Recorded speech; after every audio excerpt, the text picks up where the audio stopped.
KTM ने launch कर दिया अपनी नई ड्यूक 790।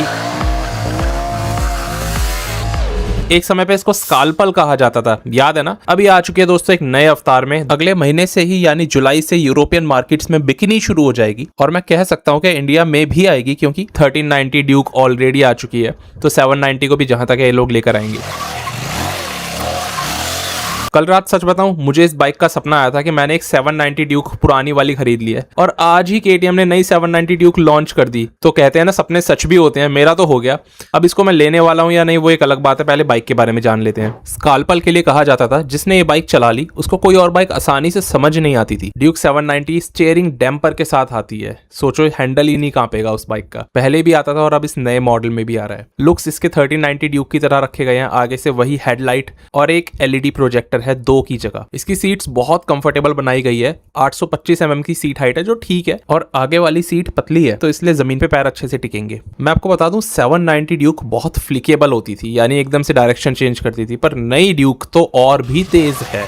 ये और तेज अपनी लेन चेंज करती है और ज्यादा ही एजाइल बना दी कंपनी ने। नई 790 Z900 को इंडिया में आते ही टक्कर देगी। ये बात बिल्कुल सच है कि पिछली बार जब ये बाइक लॉन्च हुई थी तो फ्लॉप हो गई थी, क्योंकि ये पावर बनाती है 105 bhp, वहीं Z 123 हॉर्स पावर प्रोड्यूस करती है।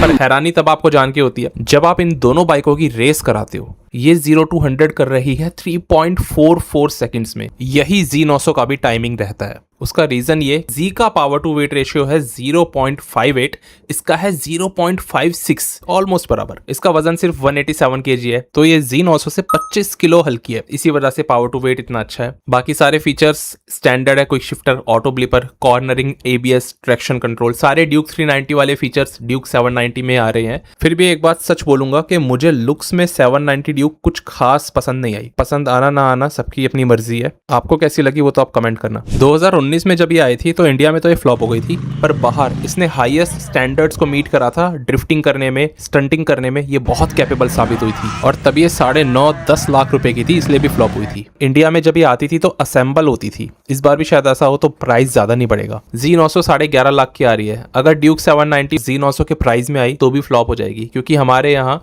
इनलाइन 4 सिलेंडर इंजन का जो कल्चर है उसको कोई रिप्लेस नहीं कर सकता। वो आवाज़ बहुत तगड़ी है, और Z900 ओवरऑल ज़्यादा पावरफुल बाइक है, इसमें कोई दौराई नहीं। तो जब ये लॉन्च हो गया, आप में से कोई इसे लेना चाहेगा?